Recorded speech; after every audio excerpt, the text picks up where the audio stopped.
slišati, da vodstvo občine ve, kaj je to projekt Upscale, tako na izuz, na pamet. Hvala tudi mestni občini Velenje za gostovanje in za elektriko, ki nam je danes posodil.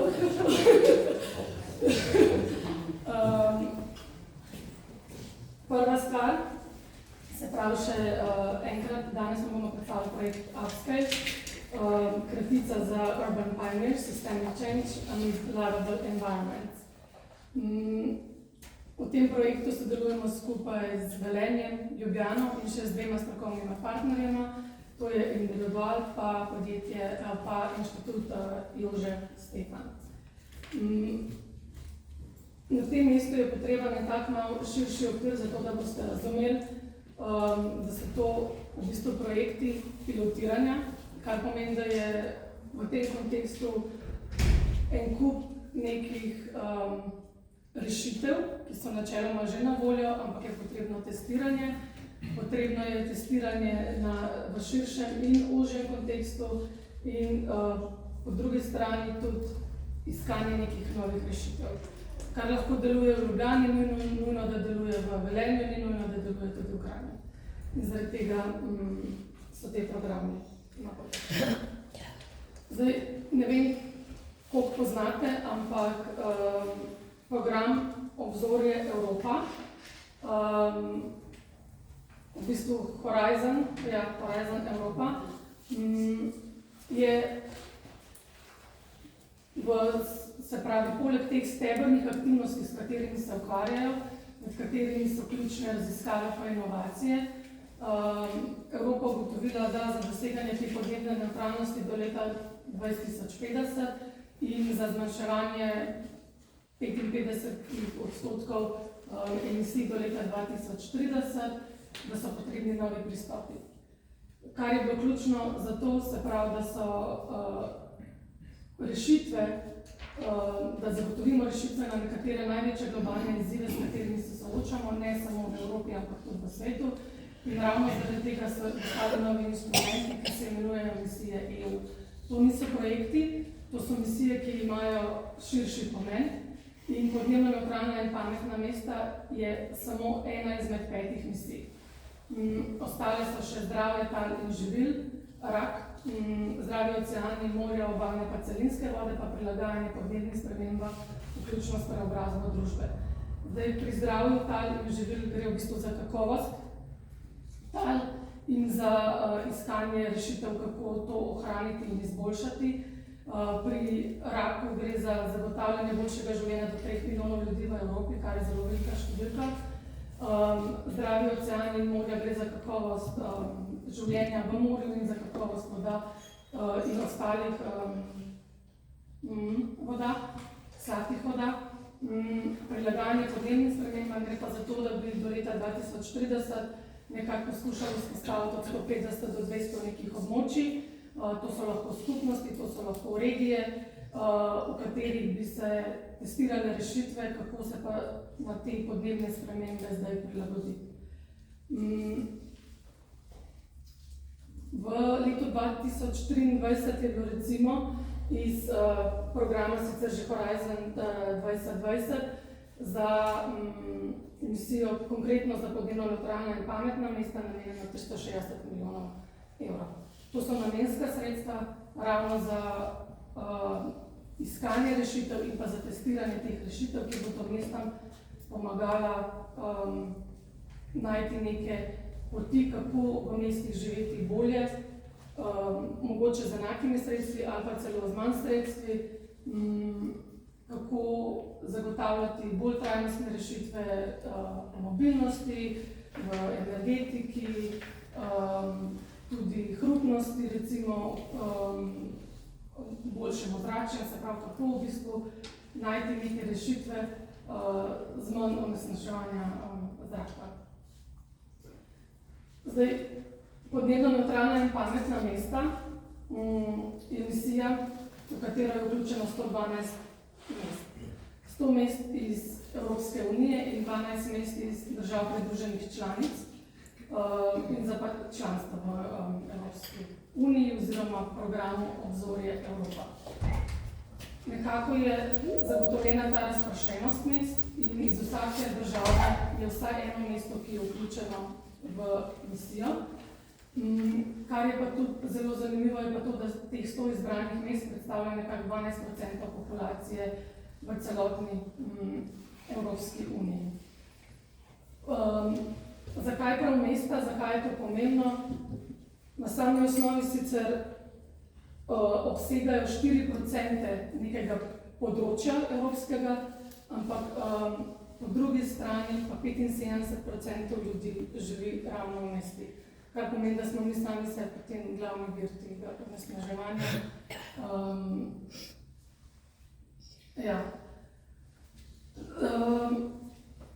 Pomemben je tudi ta sam proces, se pravi vstopa v misijo in pa priprave podnebne pogodbe. Iz Slovenije, verjetno ste že zasledili to informacijo, da se je se pravi v misijo prijavilo 8 mest, zbrana so bila 3 mesta, Ljubljana, Velenje in pa Kranj. Rok za prijavo je bil januar 2022, dobili smo informacijo o izboru potem aprila 2022. Zakaj je ta časovnica zdaj pomembna, kljub temu, da januarja nekako se zdelo, da je do leta 2030 še veliko, danes smo leta 2025 v bistvu na pragu naše letnice 2030 in ves ta proces do tega, da smo prišli do labela, kar je Ljubljani in Kranju uspelo v oktobru. Velenje je tudi zdaj na poti in jaz mislim, da vse informacije so zelo spodbudne, tako da bodo tudi malo prejemniki višjem labela. Časa je malo. Zato je treba urgirati na vseh nivojih, tako na nivoju mest, kot pa na nivoju države. Proces je bil dolg, tudi proces priprave same prijavnice za misijo kot proces priprave podnebne pogodbe, ki vključuje 3 dokumente, več o tem bo povedala potem še kasneje Nataša, akcijski načrt, investicijski načrt, pa zraven še zavezo deležnikov, ki sodelujejo pri misiji. Misija ni stvar mest, ampak misija je stvar vseh vključenih deležnikov znotraj mest in je tudi stvar države. Prej smo že omenili, oziroma je omenil gospod župan, ko smo mesta dobila informacijo o izboru v misijo 100 podnebno nevtralnih in pametnih mest, se je takoj potem na nivoju županov podpisala zaveza za vzpostavitev partnerstva, kjer se bodo mesta med sabo podpirala in pri izmenjavi mnenj, ukrepov, kakršnihkoli informacij, ki jih potrebujemo. In ta prvi v bistvu tak ukrep je bil že to, da smo se skupaj prijavili da smo pa prišli do tega našega projekta, da smo se skupaj prijavili na prvi poziv. Net Zero Cities je konzorcij, ki vodi v bistvu izvajanje misije 100 podnebno nevtralna in pametna mesta. V ta konzorcij je vključen več kot 30 institucij, ki so razpršena, se pravi, po celi Evropi. In upscale je, se pravi, bila skupna prijava mest Kranja, Ljubljana in pa Velenja, Inštituta Jožef Stefan in pa Enviroduara. Tukaj je res ključna ta strokovna podpora strokovnjakov, zato ker mesta sama nimamo know-how in pa teh capacity znotraj naših mest, kot tudi v bistvu kadrov, zato da bi lahko v tem času zagotavljali vse te rešitve, ki nam jih ponudijo oni. Ena stvar, ki je še pomembna, kljub temu, da smo imeli pač skupno prijavo, mesta smo se dejansko prijavila v upscale z različnimi vsebinami, nekimi skupnimi, nekimi pa različnimi, kar pomeni, da Kranj, Ljubljana pa Velenje nagovarjamo te rešitve, Kranj s področja mobilnosti, Ljubljana s področja odvečne toplote in pa Velenje s področja porabe energije. Odvečna toplota iz industrije pri Ljubljani, recimo poraba energije v bistvu v stanovanjih, večstanovanjskih skupnostih ali pa v stanovanjih. Kaj so glavni produkti? V Kranju je to MAS, načrtovanih poti in pa optimizacija javnega potniškega prometa, ki v Kranju ni bila narejena že 30 let. Potem v Ljubljani se pravi vključevanje povečanega deleža presežka toplotne energije v sistem njihovega že obstoječega daljinskega ogrevanja in pa razvoj nekega analitičnega orodja za spremljanje emisij v mestu, v Velenju pa zmanjševanje porabe energije za ogrevanje stavb in pa razvoj orodja za simulacijo učinkov posameznih ukrepov na ogrevanje. To je orodje, se imenuje EVA. To so te stvari, ki jih vsako mesto nagovarja različno, posamezno. Potem so pa stvari, ki so pa tudi skupne. Ta slika je zgovorna že sama po sebi, ne rabi nobenih podnapisov. Velikokrat se zgodi sploh v pilotiranju pa v inovacijah, da imamo narejen en plan, imamo narejen projektno javnico, ki je bila super spisana, potem, ko pa se začne implementacija tega, pa pridemo do realnosti. Realnost je to, da smo na naši poti od, se pravi, začeli smo junija 2023, končujemo z majem 2025. Prvo leto se načeloma ukvarjali z ovirami, z izzivi, tako na področju kadra, na področju pridobivanja podatkov, vključevanja deležnikov. In šele potem, ko smo v bistvu nekako zadihali, pa po pogovorih z ostalimi mesti, ki so tudi vključena se pravi v ta prvi sklop pilot program, ugotovili, da se mesta po Evropi večinoma soočajo z istimi izzivi. Tako da je treba stopiti en korak nazaj, zadihati, pa lepo začeti postopno reševati te težave, s katerimi smo se soočali. Noben projekt ne deluje dobro brez odlične ekipe. Tako da na tem mestu zahvala vsem v mestni občini Velenje, mestni občini Ljubljana in tukaj žal nimamo predstavnikov individuala pa Instituta Jožefa Stefan za odlično sodelovanje. In če imamo neki splen, ki lahko rečemo, kaj je pač rezultat tega projekta, je to sigurno to. Mesta smo začela med sabo sodelovati, zelo dobro sodelovati, na mesečnih sestankih, podpiramo se na različnih dogodkih. Na županje recimo dobi tudi podporo za Mayor's Advisory Group od župana Velenja, župana Ljubljane, kjer zdaj zastopa interese vseh mest, tudi države. Istočasno je pa to tudi pomembno, se pravi, imamo na eni strani ekipo, ki deluje znotraj projekta, moramo še povedati, da tudi smo se soočali, pa ne s težavami, ampak bolj z izzivi, se pravi, ta fluktuacija kadra je nekaj normalnega. In tam tista prva slika zgore, recimo, na njej je tudi nekaj oseb, ki jih ni več z nami na projektu. Imamo tudi upscale naraščaj. V Velenju se je pridružil recimo Igor, imamo Lejo, Simona, Milana ni, Tina je tukaj z nami. Tako da to fluktuacijo smo kar dobro manevrirali in tudi reševali. Po drugi strani, kar je pa pomembno še, je pa tudi ta ekipa, ki pa deluje znotraj mestnih uprav. Zakaj? Ker vzpostavitev transition tima, ki naj vključuje predstavnike lokalnih uprav, potem različnih deležnikov znotraj mesta, privatnega sektorja, NGOs, potem tudi Meščano. Brez tega, brez vzpostavitve nekega transition tima, misija sama po sebi ne deluje.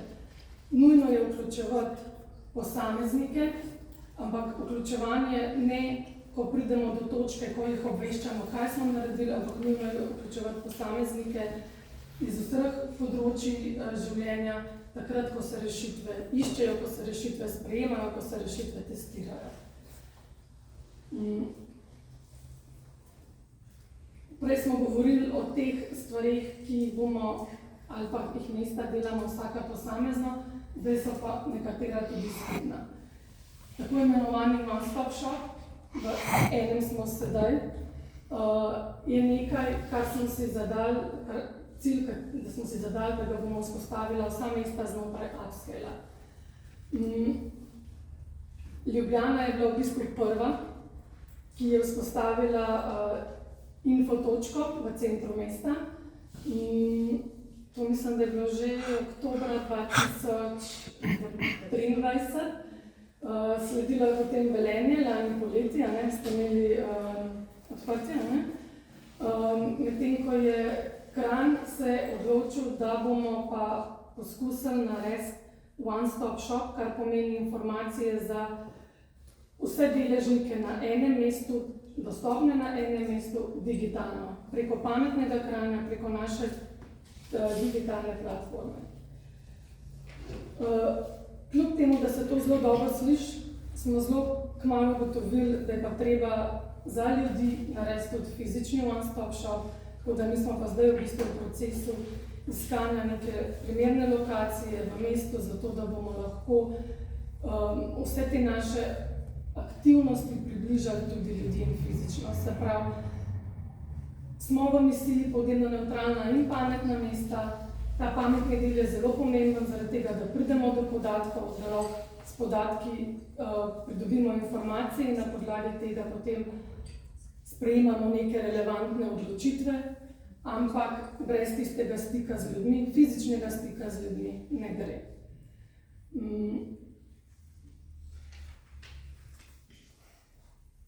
Jaz mislim, da se vsa mesta v tem trenutku kar po Evropi sprašujemo v bistvu, kako do podatkov. Tlele so bile zelo velike ovire že pri tem mapiranju, se pravi iskanju različnih virov podatkov, drugič pa pri dostopu. Kljub temu, da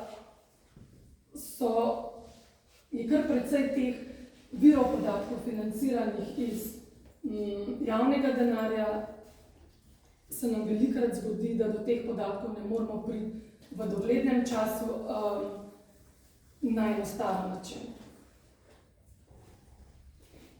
To so rešitve Ljubljane, se pravi odpadna toplota. Oni so naredili najprej mapiranje vseh potencialnih virov, potem so izbrali 10 posameznih podjetij, ki imajo največji potencial za to, da vključijo odpadno toploto potem v sistem daljinskega ogrevanja. Zataknilo se je pri pridobivanju podatkov strani podjetij. Pri nas v Kranju, se pravi MAS aplikacija, zopet sliši se zelo enostavno.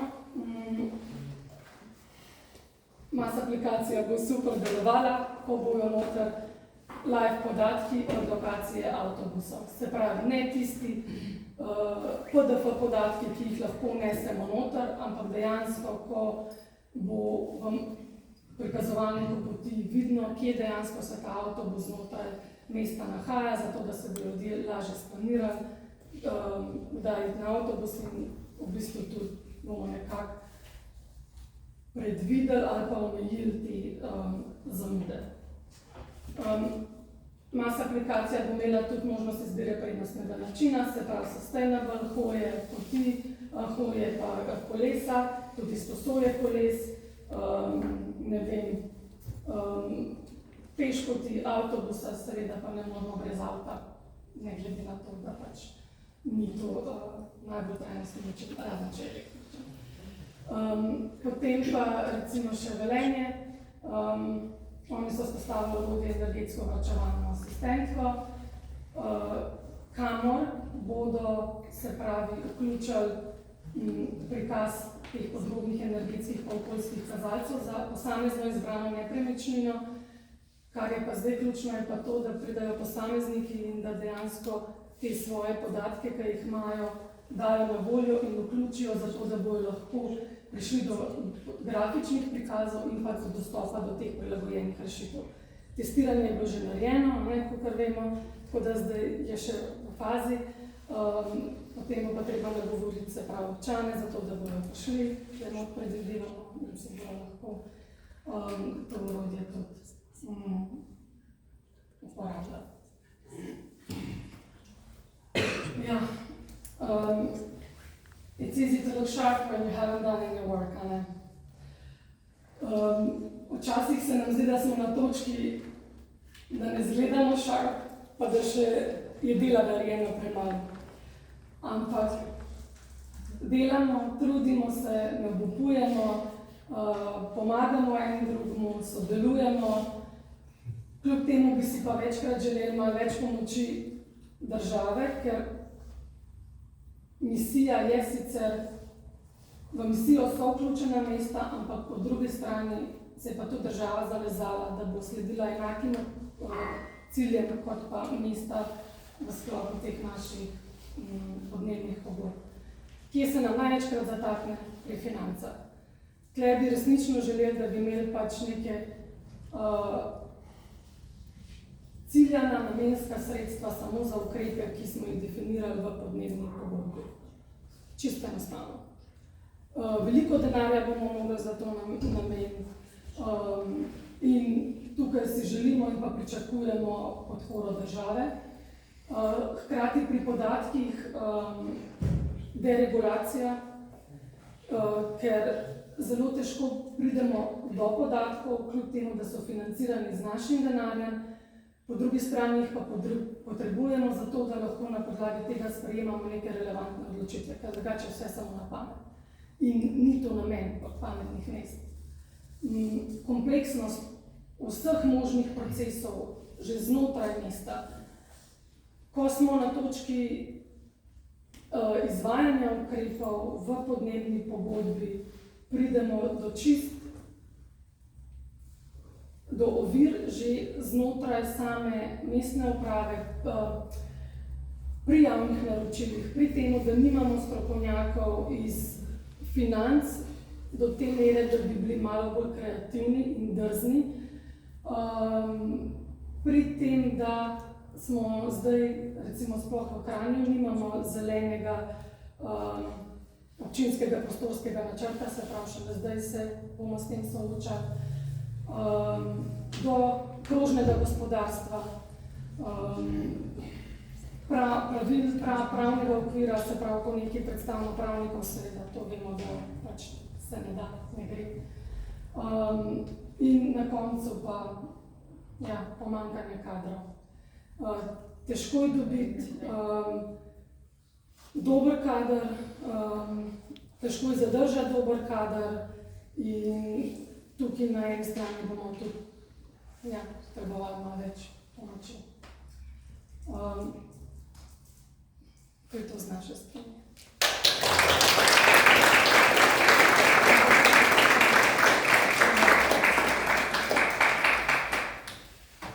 Gospod Polona, najlepša hvala. Kot ste povedali, timsko delo je pomembno, sploh na poti mest podnebne nevtralnosti. Zato vabim naslednjo članico te ekipe, in sicer mestno občino Ljubljana, gospa Nataša Jazbinšek, ki nam bo več povedala o podnebnih pogodbah. Mogoče samo še to vprašanja. Če se strinjate, bi imeli pol na koncu o kosilu, ker bomo se malo mrežni, pa da ne zbežite takoj domov, ne?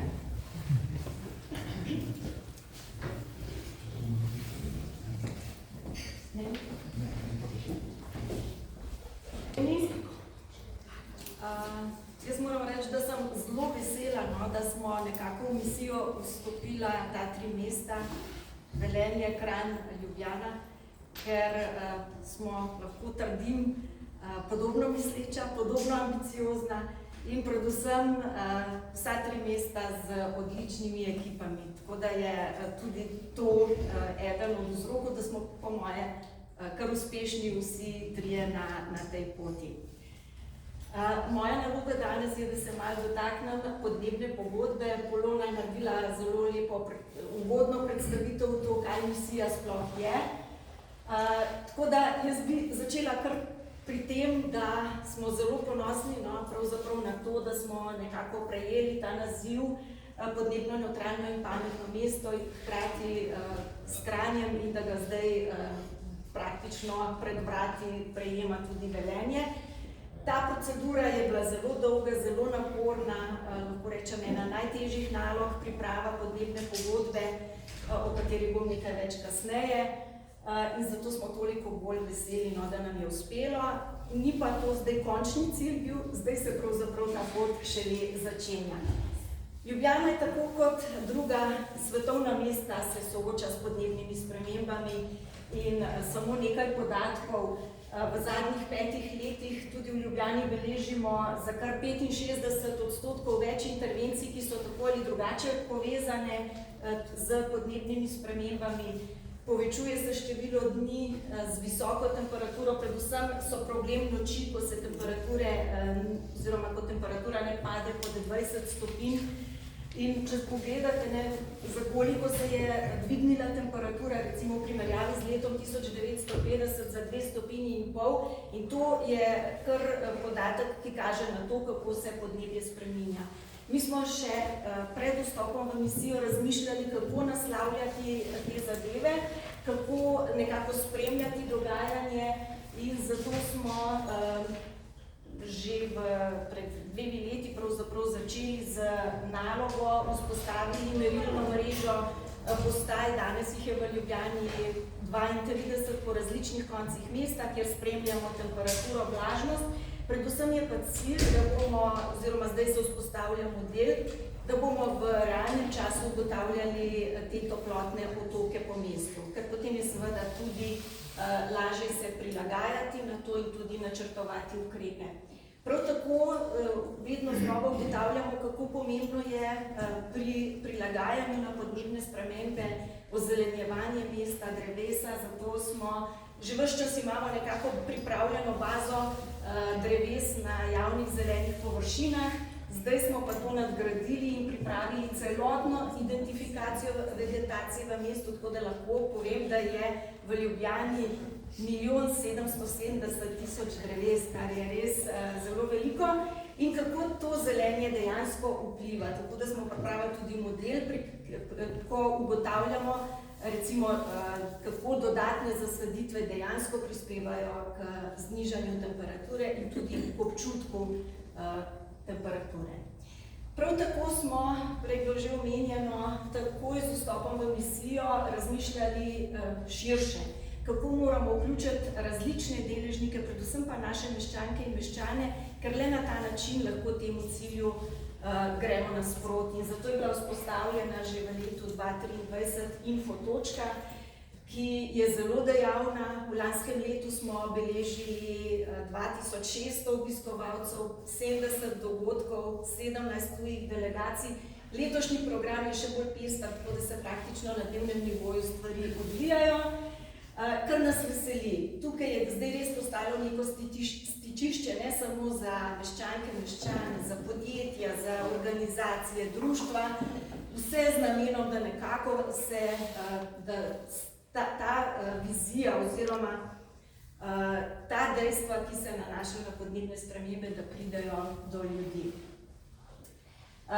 Znotraj infotočke imamo en poseben prikazovalnik z vsemi mogočimi podatki, z vsemi mogočimi informacijami, prav tako pa tudi ogljični kalkulator, kjer si vsak posameznik lahko zračuna svoj ogljični odtis, predvsem pa dobi informacije o tem, kako lahko ta ogljični odtis izboljša. Tako da to je vse nekako v smislu izobraževanja, ozaveščanja. Prav tako smo nekako želeli to misijo narediti prepoznavno. Vse, kar počnemo in kar naslavlja cilj zmanjševanja toplogrednih plinov, poskušamo nekako peljati pod krovno neko krovno podobo. Mi smo to poimenovali Moja Ljubljana, moja misija. In vse, kar počnemo, nekako tudi označimo z temi logotipi, z celostno podobo, krivuljo. Prej je Polona zelo lepo prikazala, kako ta cilj, doseganje cilja ni linearna pot, ampak ogromno ovir, ogromno ovinkov in ta krivulja je tudi nekako ta pokazatelj. Zdaj pa podnebna pogodba. No, tudi o podnebni pogodbi je bilo že kar nekaj povedano. Ta podnebna pogodba, marsikdo si predstavlja, da gre za nek dokument, v katerem se podpišejo predstavniki ključni in povedo, da grejo na pot ogljične nevtralnosti. Ampak to je mnogo več. Ta podnebna pogodba je sestavljena iz akcijskega načrta razogljičenja, investicijskega plana in zaveze, tako kot je Polona že tudi zelo jasno prej predstavila. Izjemno zahteven dokument z ogromno nekimi podatki, predvsem pa z načrtovanimi projekti in aktivnostmi, ki so seveda tudi finančno in časovno opredeljene. En velik zalogaj so podatki. In to velja za vsa mesta, zbiranje podatkov. Ti podatki so seveda bili ključni za to, da smo lahko naredili sploh tisto osnovno bilanco, popis emisij toplogrednih plinov, da smo pravzaprav ugotovili, kje smo. In mogoče samo za ilustracijo, da si lahko predstavljamo, kako velik cilj je razogljičenje mesta. V Ljubljani v letu 2018 7,8 tone emisij CO2 na prebivalca. To je izjemno veliko. In zdaj pa te tone spraviti na nulo, si lahko predstavljamo. Predvsem tukaj sem želela pokazati nek niz 5 let, kljub temu, da so se že tudi v tem obdobju izvajali številni ukrepi, se vidi, kako počasi te emisije padajo. Torej je pred nami res zelo zahteven izziv. Mogoče še samo en tak ilustrativen pregled tudi glede porabe energije po posameznih sektorjih. Zopet, kako zelo počasi ta raba energije pada kljub številnim ukrepom. Mogoče tam je samo en padec v letu 2020, ki ga seveda vemo zakaj, zaradi korone, ko so se določene stvari ustavile. Sicer pa zelo počasno upadanje rabe energije. Zdaj, kaj ta naš akcijski načrt razogljičenja prinaša? Kot rečeno, res zahteven proces, da smo nekako prišli do tega razogljičenja. Ta dokument je treba seveda gledati v smislu, da ne gre zgolj za ukrepe, ki jih bo izvajala občina kot taka, ampak da so tukaj ukrepi na področju gospodarstva, da so tukaj ukrepi na področju gospodinjstev, skratka vseh na področju, ukrepi, ki jih bo izvajala država. Skratka, en celoten sklop ukrepov, ki peljejo do razogljičenja. Jaz tudi vedno znova želim poudariti, da res je, to je akcijski načrt do leta 2030, ampak 2030 je pred vrati. In povsem jasno nam je, da vsega tega, kar smo si zadali do leta 2030, ni mogoče izpeljati. Pomembno pa je, da smo pokazali pot in če se bomo te poti držali, potem bomo zagotovo tudi temu cilju sledili. Torej, glede na vse analize seveda in pa na tiste emisije, prej v tabeli ste videli, da je glavnina emisij na področju energetike in mobilnosti in to so tudi ključna področja, ki jih v akcijskem načrtu naslavljamo in ki seveda bodo imele največji učinek na zmanjšanje emisij. Zdaj v tem akcijskem načrtu je približno 120 projektov, ukrepov, ki so nekateri finančno izjemno težki, pa tudi sicer. Nekateri so manjši, ampak kakorkoli. To je nekako glavnina tistih ukrepov, ki bodo oziroma s katerimi želimo doseči te cilje podnebne nevtralnosti. V tem trenutku se je pravzaprav zaključil projekt izgradnje plinsko-parne enote v Tetol. To je zelo pomemben projekt, ker bo nadomestil premog. V prvi fazi 70% premoga. Vemo, da je zemeljski plin fosilno gorivo, zato so seveda načrti, da se v kasnejši fazi tudi zemeljski plin postopno nadomešča z sintetičnimi plini in z vodikom. Jaz bom seveda vseh ukrepov, vseh projektov ni mogoče našteti, ker potem bi lahko tukaj ure in ure o tem razglabljali, ampak nekaj teh ključnih. Izgradnja objekta za energijsko izrabo odpadkov. Zopet eden od projektov, ki je zelo pomemben. Pomembno je, da z odpadki, ki nastanejo na območju Ljubljane, da zanje poskrbimo mi. Tako da potekajo vse faze priprave. Ta nov objekt bo stal na Barju in bo prav tako en korak v smeri razogljičenja. Energijska izraba Ljubljanice. Ljubljanica bo postala krožna plovna pot, na kateri bodo zgrajene 3 male hidroelektrarne. Potem seveda širjenje vročevodnega omrežja, povečanje izkoriščenosti daljinskega sistema, proizvodnja vodika. Ta proizvodnja oziroma postavitev naprave že zdaj poteka, ker bodo v prihodnje vozili oziroma ta vodik potrebovali tudi avtobusi. Namreč LPP načrtuje popolno dekarbonizacijo voznega parka, torej do leta 2030 bodo vozili samo še avtobusi na vodik in pa na elektriko. Postavitev sončnih elektrarn smo pravzaprav zdaj v zaključni fazi oziroma v zaključni prvi fazi postavitve sončnih elektrarn na objekte, ki so v lasti MOL. Tukaj na sliki ta zadnja velika pridobitev, športni center Ilirija, v kateri prejšnji teden je bila otvoritev, ki bo tudi sicer samozadostni objekt z velikim potencialom tudi sončne energije. Prav tako pa se sončne elektrarne nameščajo tudi na ostale objekte, v tej prvi fazi 51 objektov, ki bo po novem imelo sončne elektrarne. Potem je energetska sanacija objektov in pa trajnostna gradnja. Vse, kar se na novo gradi, se seveda gleda tudi v duhu podnebnih sprememb, v duhu tega, kako narediti čim bolj samozadostne soseske, zelene soseske. Recimo primer Karje-Povšetova, ki je bil do zdaj poznan po javnem podjetju Voka Snaga z tudi infrastrukturo. Ti objekti se rušijo in tukaj bo nastala nova soseska z neprofitnimi stanovanji, veliko zelenja in hkrati tudi neko sožitje z ponovno uporabo odpadkov, skratka tudi del teh objektov ostane na lokaciji, skratka neka trajnostna soseska. Pa tudi sicer poteka energetska prenova predvsem objektov, ki so seveda v lasti MOL, osnovne šole, vrtci, zdravstveni domovi, športni objekti, letalne in tako dalje. Cilj je, da bodo vsi ti objekti energetsko prenovljeni. Seveda, ko govorimo o področju energetike, tudi energetska učinkovitost, ki je izjemno pomembna, torej tisto zmanjšanje rabe energije, tako na področju javne razsvetljave, ogrevalnih naprav in tako dalje. Čisto za konec, če tudi ti ukrepi ne bodo zadoščali, je znotraj akcijskega načrta predviden tudi objekt postavitev postrojenja za zajem ogljika.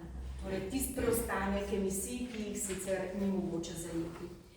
Še bolj velik zalogaj pa zagotovo v Ljubljani predstavlja promet. Morda ste zasledili v teh zadnjih dneh, narejena je bila zadnja študija potovalnih navad v Ljubljani, oziroma primerljivo z študijo, ki je bila narejena v letu 2013 in zdaj v letu 2023. Kaj se je izkazalo? Izkazalo se je, da je 24% več potovanj v Ljubljani v tem 10-letnem obdobju. Se pravi, povsem napačen trend. Pokazalo se je, da je mnogo več avtomobilov registriranih zdaj sem pozabila odstotek, ampak kar precej velik odstotek na novo registriranih vozil.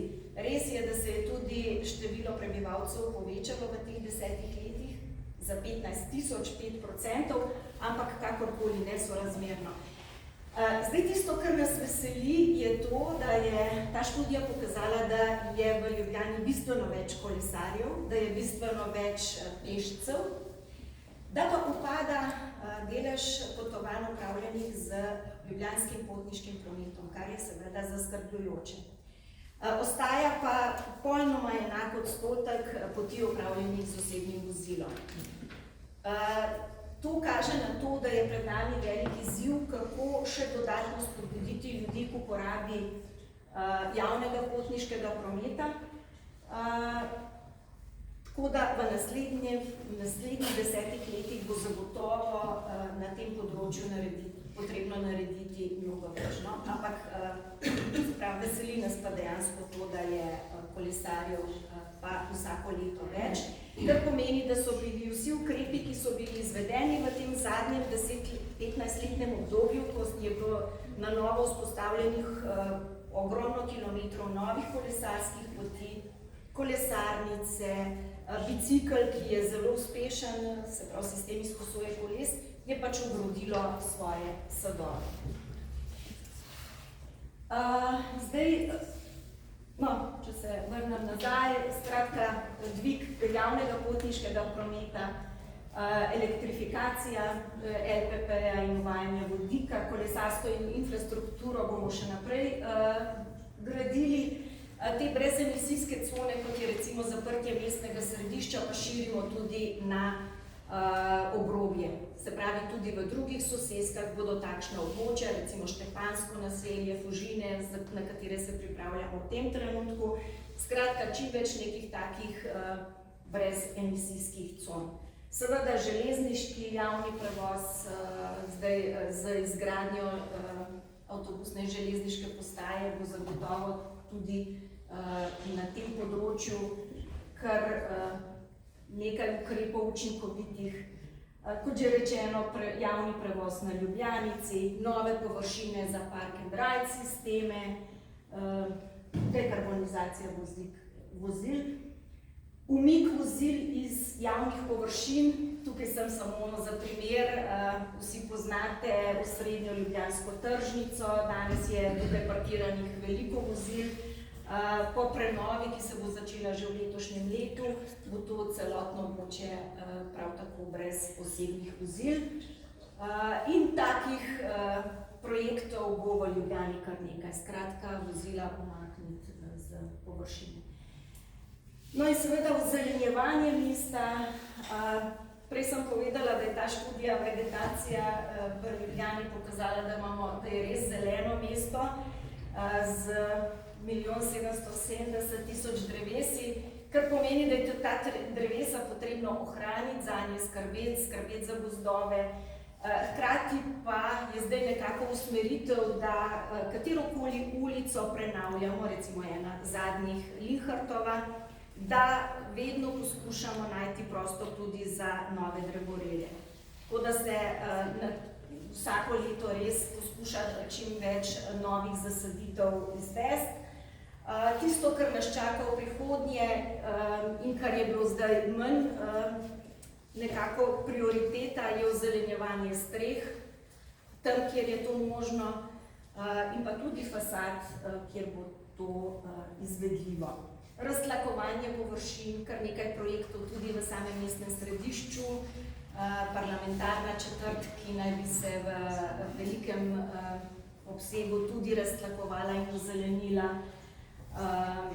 Skratka, kup nekih manjših in večjih projektov, vse z namenom ozelenitve. Ena največjih pridobitev, ki bo tudi izjemno pomembna, je Šiška, območje LPP, remiza LPP, ki je danes pravzaprav z tega zaradi številnih avtobusov, ki so vsakodnevno in vsako jutro odhajajo z lokacije in prihajajo zvečer nazaj. Skratka, načrtuje se selitev remize v Stanežiče, tukaj bo pa nastal tretji največji park v Ljubljani, kar 90% celotne površine bo zelene, 10% pa bo namenjeno neprofitni stanovanjski gradnji. Tako da to je en od projektov, od katerega si zelo veliko obetamo v smislu izboljšanja kakovosti življenja. Za drevesa bomo še naprej skrbeli, še boljše, več pozornosti, varovanje kmetijskih zemljišč, Tivoli, Rožnik in Šišenski hrib, ki je izredno pomemben za kakovost življenja, za naše prebivalce, za rekreacijo. Ogromno nekih vodnih potencialov, ki zdaj ta voda gre v kanalizacijo, tako da zdaj pripravljamo celovito študijo hidrologije v tem območju in kako potem to vodo zajeti in jo uporabljati v koristne namene. Prav tako pa se ukvarjamo tudi z zasebnimi površinami v smislu nekih mestnih dvorišč, ki so zdaj uporabljena bodisi za parkiranje, za neke druge aktivnosti, ki bi jih želeli z našimi spodbudami tudi spremeniti v neke zelene, urejene, kakovostne prostore. In ko bomo vse te ukrepe naredili, bomo zmanjšali emisije za 81,7%.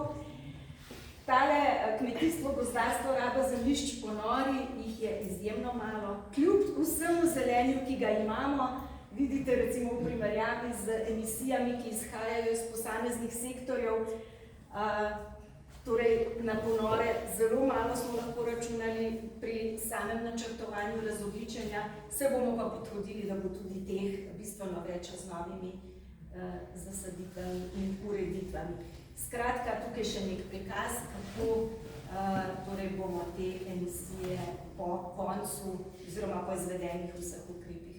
Kot rečeno, vemo, da je 2030 pred vrati, da vsega tega ne bo mogoče v tem času postoriti, ampak pokazali smo pot.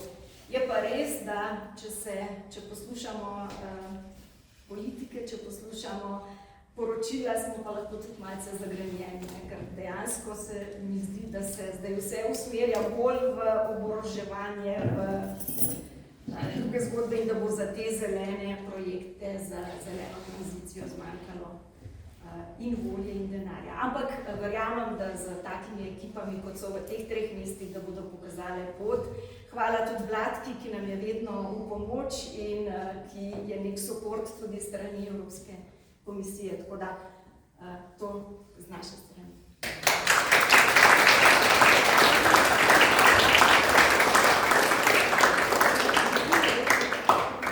Hvala, gospod Nataši, za to izčrpno predstavitev. Omenjeno je bilo, da temperature neusmiljeno rastejo, kar pa se lepo navezuje na našo naslednjo gostjo in temo, ki nam jo predstavlja. Vabim gospod Gordano Kolesarič iz Mestne občine Maribor, ki bo povedala o strategiji investicijskih načrtov za blaženje vročinskih valov v mestu Maribor.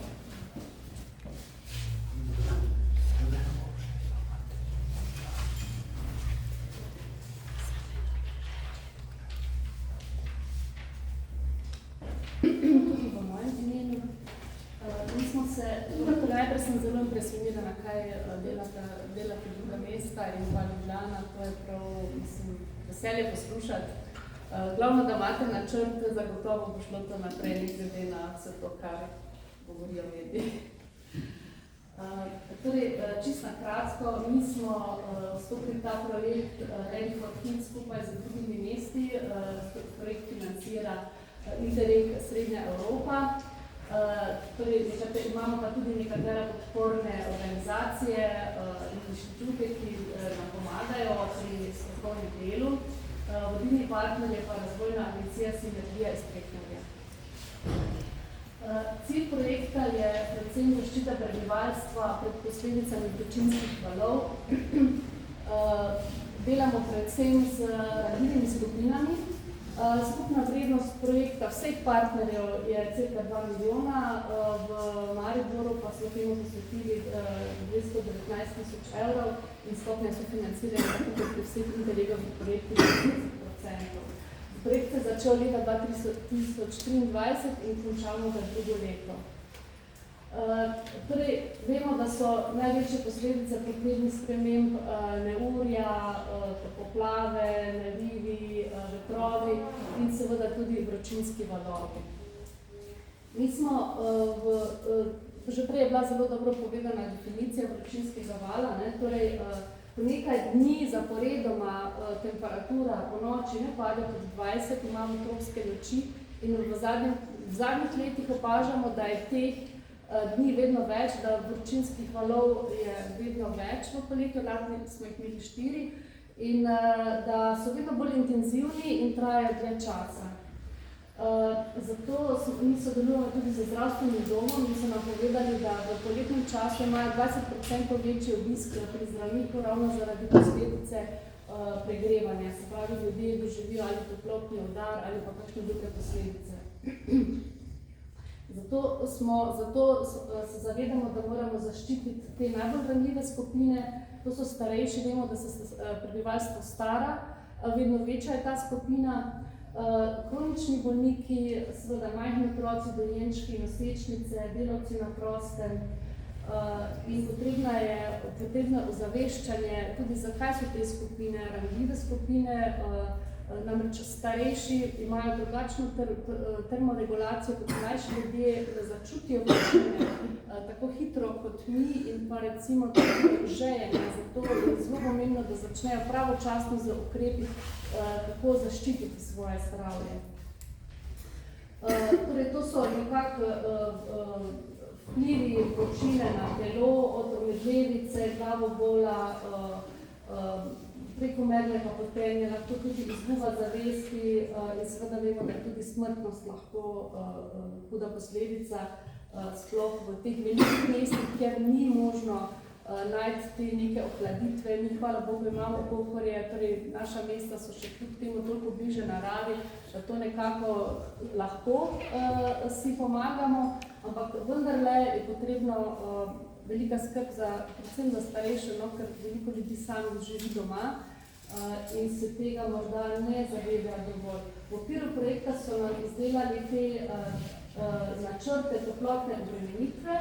Opažamo, da je največja toplotna obremenitev tam, kjer so najbolj pozidana tla, to je v industrijskih conah, pa potem tudi v nakupovalnih središčih, kjer vemo, da so velike parkovne površine, tam ni veliko dreves, pa če so posajena v neke majhne sadilne jame, ne morejo rasti in če pogledamo ta parcelišča in ta drevesa, tam običajno ostanejo takšna, kakšna so jih posadili, ker enostavno ne morejo, nimajo dovolj, toliko so pozidana tla, da ne dobijo dovolj vode in tudi nimajo dovolj, koreninski sistem se ne more dovolj odraščati.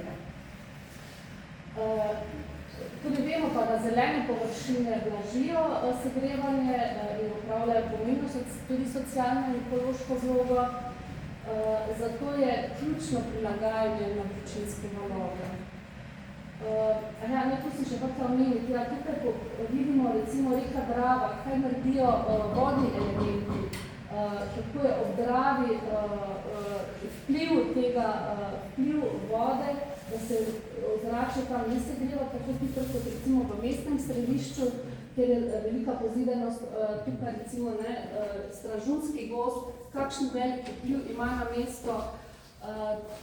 Večkrat so tudi neki interesi kapitala, da bi na teh območjih gradil, stanovanjske soseske nastajajo in res je pomembno, da ozaveščamo tudi naše službe, tudi politiko, da moramo te površine, ki so zelene, ohraniti in ne samo to, tudi raztlakovati, tam, kjer bo potrebno. Tukaj imamo tudi označene tisto infrastrukturo, ki je ranljiva, to pomeni, da imamo tam recimo bolnica, kjer imamo bolnike, potem so to šole, vrtci, to so s temi zelenimi točkami, vidimo, da je veliko, tam, kjer imamo toplotne otoke, imamo to ranljivo infrastrukturo, oziroma ranljive skupine in moramo temu večjo pozornost dajati. Torej, mestni svet je v januarju sprejel to strategijo na akcijski načrt, Pravzaprav smo bili malo presenečeni, da je bil odziv tako pozitiven in tudi v samih pri teh deležnikih smo ugotovili, da je velik interes za to.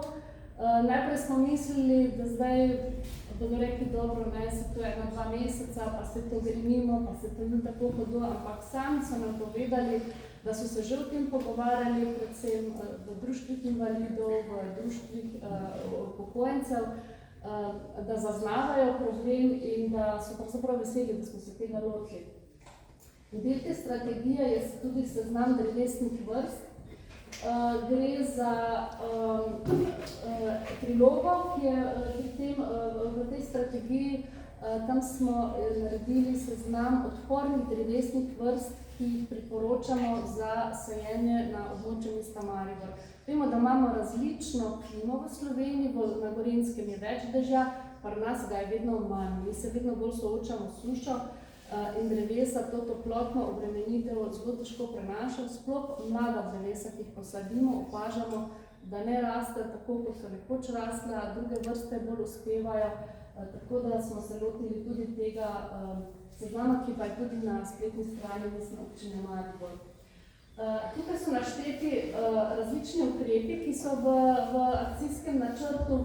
Predvsem smo se posvetili ozaveščanju prebivalstva. Dali bomo možnost, da se ljudje naročijo na platformo, tisti, ki se bodo želeli, kjer bodo obveščeni za SMS sporočili že nekaj dni naprej, preden se pojavi vročinski val. Se pravi, lahko se bodo pripravili. To so čisto enostavne organizacijske zadeve, se pravi, da si pravočasno uredijo nakup, da v jutranjih urah opravijo to, kar lahko, da hladijo stanovanje takrat, ko lahko, in da takrat, ko je res tako vroče, ko ne moreš več zdržati v stanovanju, da poiščeš nek kraj, kjer pa lahko zdržiš. Ali greš na Pohorje, imamo gondolo, ki prevaža lahko na avtobus pripelje do pohorske gondole, električna linija je to mimogrede, električni avtobus vozi do tja, potem dali bomo na razpolago, pilotno bomo videli, kako bo to delovalo, javni prostor, kjer se bodo lahko umaknili, ki bo hlajen, za tiste, ki recimo v središču mesta stanujejo v takih soseskah, kjer ni takšne ozelenitve, kjer ne morejo najti nekih senčenih površin, da se lahko tudi umaknejo v kakšen prostor, ki je hlajen. In pa seveda z tiskanimi brošuri, letaki, na kak način se lahko zaščitijo. To bomo pa delili in v zdravstvenih domovih, v društvih upokojencev, vrtcih, šolah, skratka, želimo čim širše ozaveščati. To je pač ta namen tega projekta. Tudi srednjeročni so to izobraževanje. Imamo z Fakulteto za zdravstvene vede sklenjen dogovor, da bodo za društva upokojencev, za društva invalidov, za mesečnice, skratka za vse te ranljive skupine izvedli izobraževanje. Na kak način se lahko zaščitijo in tudi, da vidijo, da so v tej ogroženi skupini.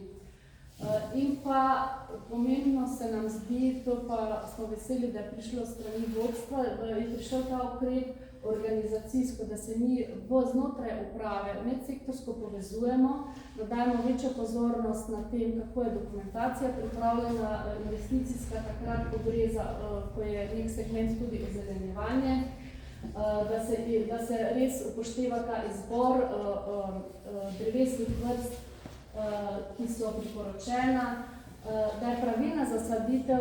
Vemo, da je večkrat pač gradbena podjetja, ki izvajajo dela, je ta zasaditvena faza na koncu bolj postranska zadeva, da se temu posveti dovolj pozornosti, da je strokovno izvedena, da so dovolj velike sadilne jame, kvalitetna zemlja, sadike, da so kvalitetne, opažamo, torej v Evropi manjka tega sadilnega materiala, kvalitetnega, kot sadike, ne vem, začnejo gojiti na Madžarskem, se selijo na Nizozemsko, Italijo in ne vemo, v kakšnem stanju dobimo ta sadilni material. In dostikrat pač tudi so sadike nekvalitetne in zaradi tega ta drevesa ne morejo uspevati. In seveda dolgoročni ukrepi, ki zahtevajo večji finančni vložek, to pa je seveda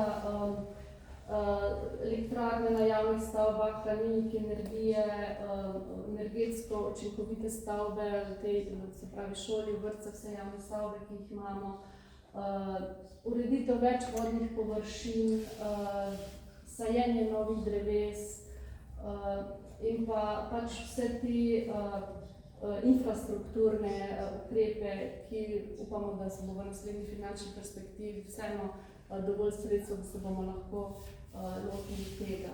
Tukaj so še enkrat našteti zdaj vsi posamezni ukrepi, namreč recimo tudi ti urbani vinogradi so za Maribor zanimivi, vemo, da imamo piramido, kjer nekako životari ta del mesta, tako da te zasaditve, zelene pasove načrtujemo in pa tudi z zdravstvenim domom tudi malo želimo spremljati povečanje obolelosti in umrljivosti v času vročinskih valov, da predvsem zaradi ozaveščanja, tudi v zdravstvenih domovih, naprimer, da zdravniki tudi takrat, ko pridejo ljudje, da jim še posebej dajo to brošurico, povejo, gledajte, zdaj je to obdobje, treba se bolj čuvati, moramo opaziti na svoje zdravje. Torej, tu je nakratko o tem seznamu drevesnih vrst, ki je priloga te strategije. Gre za tudi same usmeritve, na kakšni lokaciji zasaditi kakšno drevo, tam, kjer je bolj v obcestnem prostoru, kjer je bolj zaprto in tlakovano območje, drevesa nimajo toliko možnosti priti do vode, tako da tam so predvidena drugačna zasaditev kot nekje, kjer recimo park, ravno tako recimo parkirna območja, tudi potrebno pogledati, katera drevesa se zasajajo. Vemo, da arhitekti imajo radi drevesa z majhnimi krošnjami, ki ne nudijo dovolj senčenja, ker pač je trg bolj viden, ker so stavbe, fasade vidne, ampak dejansko tam, kjer je možnost, priporočamo in prosimo pač, da bi se res tudi drevesa z večjimi, z velikimi krošnjami zasadila, ker samo tako lahko mi zunanji prostor tudi senčimo in hladimo. Naredili smo tudi evidenco in popis geolokacije dreves, ki smo jih zadnjih 10 do 15 let sadili, zato da imamo nek kataster in zato da vidimo, kako teh drevesom dere, torej opažamo, da ponekod seveda ni ne uspevali tako, ponekod so tudi odmrla in s tem imamo tudi nek izziv, da tam recimo posadimo na novo ali pa da jih malo bolj vzdržujemo, ker zelo pomembno je predvsem začetno vzdrževanje dreves, ko posadimo drevesa, da jih dovolj zalivamo, sploh poleti, ko so suše, in pa da seveda tudi obrezujemo in vzdržujemo drevesa, ki so v odrasli dobi, ta nam nudijo največjo senco. Ta so bila posajena pred 50 ali več leti in to so tista drevesa, ki nam res pomaga, zato recimo tam, kjer imamo neko novo infrastrukturo, projektanti opažamo, da pač ne pogledajo vedno, kakšno je stanje na terenu, bomo to podrli, bomo posadili veliko novih dreves. Ja, jih bomo, ampak kdaj bo ta drevesa zrastla, čez 50 let bomo imeli tam senco, če bo dorastla, zato ker pač vemo, da opažamo, da ta drevesa ne rastejo več tako, kot so nekoč in da moramo malo bolj tudi potem ta drevesa vzdrževati. Tako da težimo k temu, da bi ohranjali ta drevesa, ki nam nudijo to senčenje in hlajenje mesta in ozaveščamo. No. To je to, kar poskušamo s tem projektom. Veliko smo se povezovali z ljudmi na terenu in to se pravi, ko je recimo Društvo gluhih naglušnih. Oni na drug način sprejemajo informacije, tudi za njih bomo posebno gradivo pripravili, rekli so, da je to lahko branje, recimo za njih, da lažje razumejo, ker včasih so te zadeve zelo komplicirane za razumeti, tako da smo se posvetili prav in društvom upokojencev in društvom invalidov različnih vrst invalidnosti in so bili pravzaprav vsi zelo veseli, da smo se jih spomnili. Povabili so nas na njihov zbor društev celega Podravja, želijo, da se celo Podravje ozavešča, tako da pravzaprav že preko Maribora, zdaj že v širši okolici tudi ozaveščamo. Povedali so, da si želijo klopi z nasloni v senci, torej vemo, da arhitekti imajo radi te moderne, lepe, betonske klopi, ki so tako fancy, da povem, ampak ljudje so pa rekli, mi si pa tako želimo klopi, ko se lahko naslonimo in v senci posedimo, na trgih vse je lepo za videti, ampak tam pač poleti ne moramo sedeti. Tako da vodni elementi, škropilniki, to so si želeli in pa seveda več zelenih površin. To je pa en pilotni projekt, ki smo ga v 2 vrtcih izvedli, tudi to smo imeli možnost, da v tem projektu za opremo namenimo nekaj sredstev. Tole pergolo smo postavili in zraven posadili vrto in pa kivi za senčenje, ki so bili v vrtcih zelo veseli, ker so rekli, ne samo, da bomo imeli senčenje, še bomo lahko otroke motiviramo, imamo trgatev, delamo sok, tako da je bilo tudi to zelo pozitivno sprejeto. Tu je nekaj primerov, kako lahko tudi z mobilnimi ozelenitvami na teh trgih, ki jih imamo tlakovane in kjer nam tudi dostikrat Zavod za varstvo kulturne dediščine ne pusti ozelenjevati. Na ta način recimo lahko tudi ozelenimo in pa to so škropilniki v parku recimo ali pa v nekaj, kjer tudi pripomorejo k ohlajanju, pikniki. Imamo en pilotni projekt tudi v okviru Interreg Srednja Evropa za ozelenitev avtobusnih nadstrešnic. In pa, to bi še rada povedala, da so nas Konvencija županov nas je prepoznala kot mesto, ki, 10 pionirskih mest so se izbrali zaradi kvalitete priprave te strategije, so nas povabili 6. maja na webinar, kjer bomo predstavljali to, tako da, če kdo ima interes, tudi vabimo.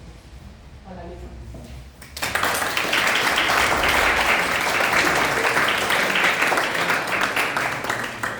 Hvala, gospod Gordana, za te izčrpne informacije in pomembnosti o drevesih.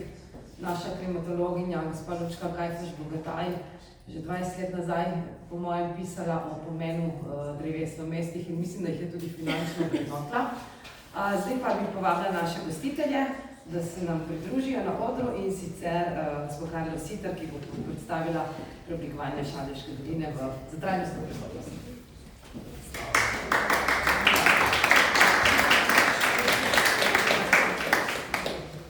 Hvala lepa. Lep pozdrav in dobrodošli v naši podnebni pisarni.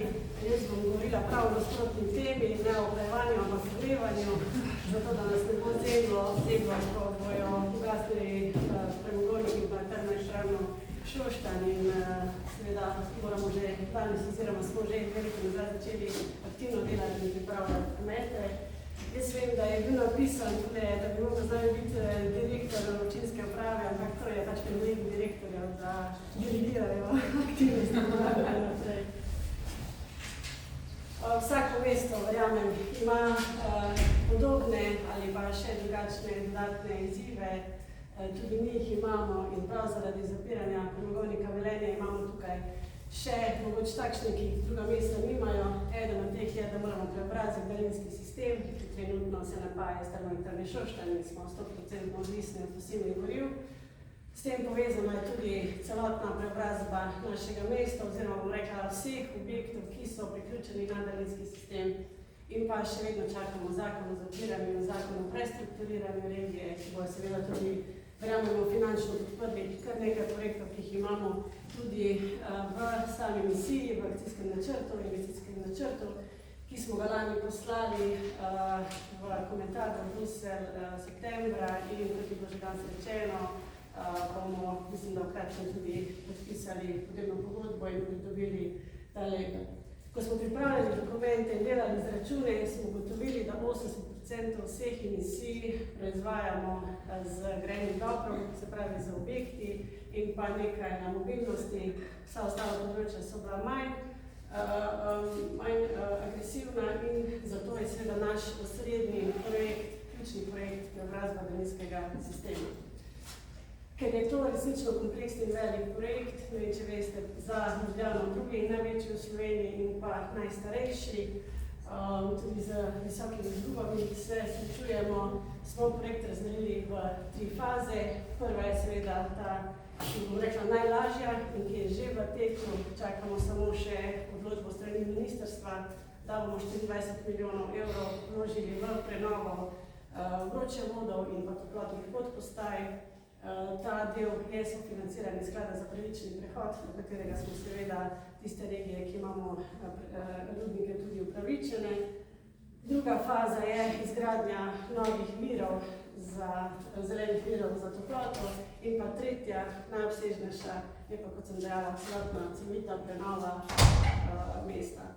Zdaj, kar se tiče prve faze v teku, mislim, da so tudi pripravljeni že razpisi za izbor izvajalcev, da začnemo z prenovo vročevodov, financiranje nekako je zasigurano, tako da tukaj ni dilem. Edino, kar sem rekla, še čakamo odločbo ministrstva MOPE in pa še potrdilo Jaspers. Tukaj smo si pomagali z Evropsko investicijsko banko, z tehnično pomočjo Jaspers, ki je pregledala komplet vso dokumentacijo, nam tudi dala zeleno luč, da razmišljamo v pravi smeri. Tukaj samo en posnetek, kar smo zdaj naredili z termovizijo, smo posneli še sistem, da se vidi, kje najbolj rumeno želi. Zdaj, da vas ne bo presenetilo, to ni vročevod, to je reka Paka, takih velikih izgub nimamo. So se pa odkrile kar določene pomanjkljivosti, ne nazadnje tudi defekti in to bomo ponovili, ko bomo naredili celotno preobrazbo še enkrat, da se bo videla odstopanja. Druga faza, se pravi izgradnja postrojenj za proizvodnjo toplote. V tej fazi pripravljamo spremembo OPPN-ja na lokaciji, kjer bo ostala sončna toplarna v povezavi z večjimi toplotnimi črpalkami za legovnikom, potem pa sledi še izgradnja postrojenja za biomaso oziroma tu se še iščejo kombinacije z TEŠ-em. Ne nazadnje pa tudi v okviru enega evropskega projekta raziskujemo potencial izrabe geotermalne energije. Ugotovili smo, da jo imamo, ampak zelo globoko. Morali bi vrtati več kot 2 km po pol, da bi lahko dobili vročo vodo, oziroma je pa plitka geotermalna na večjih lokacijah tudi na voljo. In kot rečeno, tretja faza, verjamem, da najbolj zahtevna, s katero se ukvarjamo intenzivno že 2 leti, oziroma bom rekla, da je takoj, ko smo imeli, ne vem, če veste, demonstracije, ker je šla cena toplote gor in seveda tudi s tem položnice, je župan imenoval prav delovno skupino, ki se je ukvarjala samo z toploto, vodil je naš direktor, kjer so ugotavljali, kje prihaja do anomalij, kje so položnice res visoke, kaj lahko naredimo. In lahko rečem, da smo vse bloke v mestu analizirali do potankosti skupaj z upravniki, kjer smo ugotovili tudi, da upravniki velikokrat nimajo dovolj informacij, naprimer ne vejo, da obstajajo subvencije, da ranljivejša gospodinjstva lahko dobijo 100% sofinanciranje iz ekosklada in tako dalje. Tako da, če potegnem črto, bi lahko rekla, da moramo veliko več delati na zaveščanju. Tudi ljudje se ne znajo ogrevati, ko grejo v službo, zaprejo radiatorje, ko pridejo, jih odprejo na polno. In to so pač neke malenkosti, s katerimi z navadami lahko veliko pripomoremo, da bo poraba energije nižja. Kar smo še ugotovili je, da izmed 200 blokov, da imamo samo 4% celovito energetsko saniranih, pa smo res mislili, da smo res zelo slabi, v Sloveniji verjetno smo, v Evropi pa niti ne. V Evropi je ta procent, mislim, da direktor 1%, se pravi, da celo Evropo čaka tukaj še veliko dela, da bomo lahko rekli, da smo energetsko učinkoviti. Kar smo še v okviru te delovne ekipe naredili je, da se je polno ukrepov pripravilo, kako pomagati ljudem. Bi rekla, eni ukrepi so bili takoj za gašenje požara, uvedel se je tako imenovani toplotni dodatek, se pravi, da smo gospodinjstvom, ki so bile do to upravičena v letu 2024 jih je bilo 321, sofinancirali položnice za toploto do 150 evrov na mesec, oziroma 40% višine položnice. Drugi ukrepi so pa predvsem namenjeni temu, da se zmanjšuje poraba, in drugi zdaj financiramo menjavo ventilov in pa vsem tistim, ki dobijo subvencijo preko sklada, damo še mi iz proračuna 30% zraven. Zato, da resnično spodbujamo ljudi, da vlagajo v svoje domove, da so ti energetsko bolj. Lahko se še pohvalimo z eno tehnično pomočjo Evropske investicijske banke, to je Elena, s katero smo dobili, projekt je bil 1 900 000, sofinanciranje je 1 700 000, kjer je tudi en steber, 4 stebre imamo namenjen za ljudi, se pravi, da bomo financirali projektno dokumentacijo od 12 do 15 blokov, zato da bodo lahko pristopili k energetski sanaciji. Mislim, da je tudi ena taka spodbuda za ljudi, da vidijo, da jim na tak način pomagamo. In kaj smo še ugotovili, da je treba en finančni model postaviti, kako pomagati ljudem pri financiranju energetskih sanacij. Imeli smo več razgovorov tudi že z SID banko in z drugimi bankami. Potrebno je narediti resnično en model, ki bomo lahko prišli tudi do res ugodnih kreditov ali pa sofinanciranja obrestne mere za tiste, ki vlagajo v energetsko sanacijo. Kaj bomo še v okviru Elene počeli? 8 javnih objektov bomo energetsko sanirali, 8 sončnih elektrarn postavili in nenazadnje tudi financirali.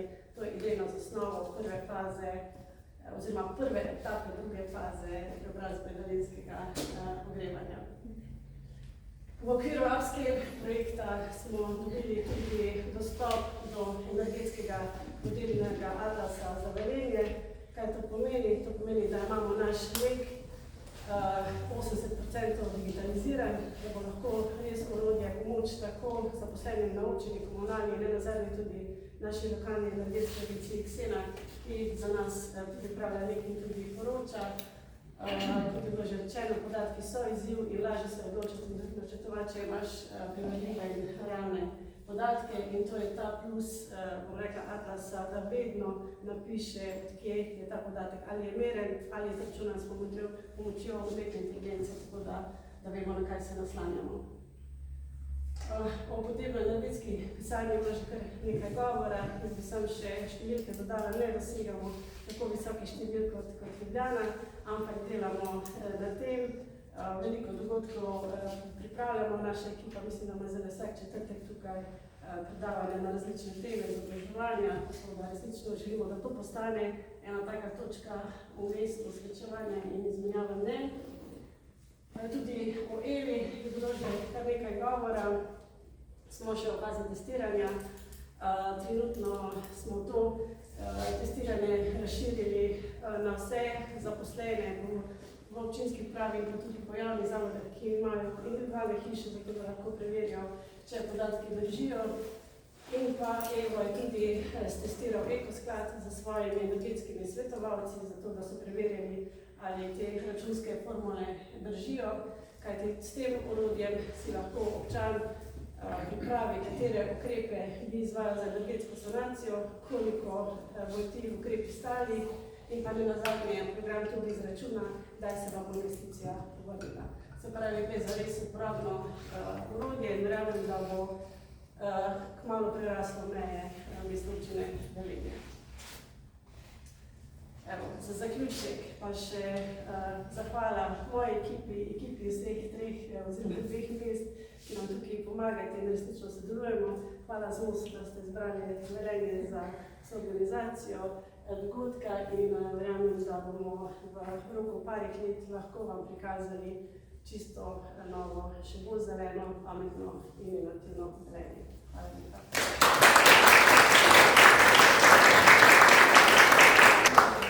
Hvala, Karla, za predstavitev tega izjemno pomembnega projekta, ne samo za Velenje, ampak tudi širše. Omenila si Ministrstvo za okolje, podnebje in energijo. In ravno naši naslednji gostje so predstavniki ministrstva, ki se nam bodo pridružili online, ker žal niso mogli tukaj biti fizično, in sicer generalni direktor direktorata za podnebne politike, gospod Andrej Gnezda, ter direktor urada za spodbujanje zelenega prehoda, gospod Klemen Bušir.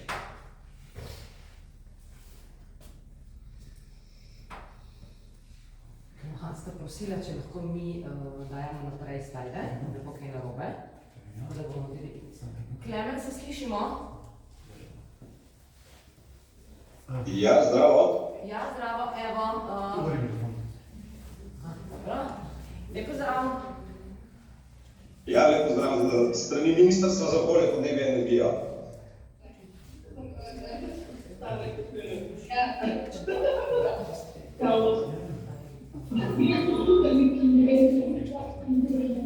Evo, samo da naštemamo vašo prezentacijo.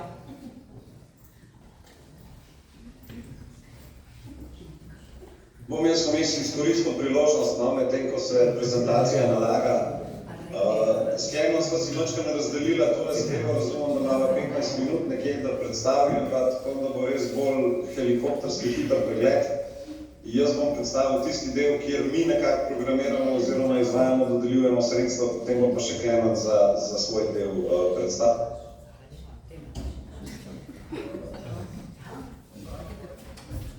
Jaz sem direktor direktorata za podnebne politike, tukaj na Ministrstvu za okolje in podnebje in energijo. In bom nakratko predstavil predvsem dve komponenti. Eno je seveda podnebni sklad, za katerega si predstavljam, da ste že dobro seznanjeni z njim, da ste tudi že marsikakšen evro iz tega naslova prejeli za vaše zgodbe in uspešne projekte. Drugi, ki bi ga pa želel mogoče poudariti tukaj, pa je nova zgodba, je pa tako imenovani socialni načrt za podnebje oziroma socialni sklad za podnebje. Gre za relativno novost. Mi na ministrstvu zdaj intenzivno pripravljamo tako imenovani načrt, kako in kam bomo ta sredstva usmerjali, pa mogoče lahko kar na naslednji slajd skočimo. Socialni načrt za podnebje je nova zgodba, načeloma se bo pričel za letom 2026, načeloma zato, ker še ni znano, ali se bo začelo izvajati ali v letu 2026, ali pa bo mogoče prišlo do enoletnega zamika, to je še odvisno od odločitve na ravni Unije. Ideja načrta pa je, da sredstva usmerja v blaženje energetske in prevozne revščine, tako da moramo z njim targirati te skupine. In sicer so potem trije možni izdatki ali pa vrste podpor upravičeni znotraj tega načrta, in sicer začasna neposredna dohodkovna podpora. In pa tisto, kar je verjetno bolj bistveno, ker s tem trajno naslavljamo problematiko prevozne energetske revščine, so pa naložbe v prometnem sektorju oziroma v mobilnosti in pa v samem stavbnem sektorju za področje energetske učinkovitosti in pa razogljičenja načina ogrevanja. Lahko kar na naslednji slajd, prosim. Jaz sem to zadevo razdelil tako, da smo nekako v enem delu bom predstavil, kaj na mobilnosti oziroma prevozu so sredstva, ki so na voljo, v drugem delu, kaj na stavbah, in govoril bom za oba vira, se pravi in za socialni načrt za podnebje in za podnebni sklad. Tole je tista glavnina, ki jo zdaj predvidevamo za prevozno revščino v okviru socialnega sklada za podnebje in najbolj tangira občine, je tako imenovana storitev prevoza na klic. Tukaj predvidevamo, da bi to vključili v sam socialni načrt za podnebje. Ideja je, da v tistih območjih občin, kjer nimamo dovolj, bom rekel, gosto poselitev, da bi se javni potniški promet bil neka zgodba, ki jo lahko peljemo, da tam dopolnjujemo storitev z temi tako imenovanimi prevozi na klic. Trenutno je predvideno, da bi pokrili v obdobju 250 enot, se pravi, tukaj govorimo o sami podpori temu, da se ta sistem razvije, potem nakupu teh vozil, predvidoma električnih kombijev in pa seveda stroški potem samega operativnega izvajanja tega. Predvideni izvajalec ali pa koordinator tega ukrepa pa bo družba DUIP, družba za upravljanje javnega potniškega prometa. In to je nekako ta glavni del, ki ga snujemo v okviru socialnega načrta za podnebje za prevozno revščino in je neposredno povezan z vami, z lokalnimi skupnostmi na terenu. Če skočimo na naslednji slajd, imamo pa še tukaj tisto, kar je pa trenutno predvideno oziroma je bilo že klasirano ali pa bo za področje mobilnosti v okviru podnebnega sklada. Prvi ukrep je podpora nakupu novih vozil za izvajanje javnega potniškega prometa. V obdobju 2021 do 2023 smo za ta namen razpisali 17 milijonov evrov.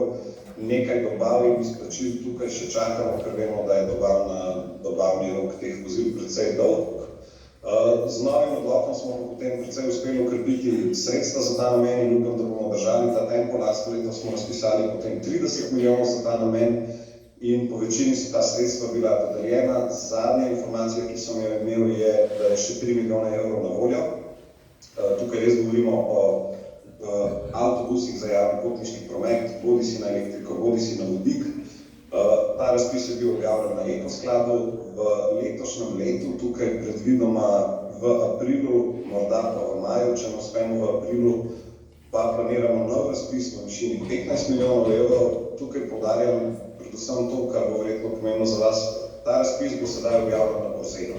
Doslej smo objavljali preko Ekosklada, zdaj na področju mobilnosti selimo na Borzen, tako da razpis za teh 15 milijonov, ki bo bodisi v aprilu, je naš cilj, sicer pa v maju bo na Borzenu.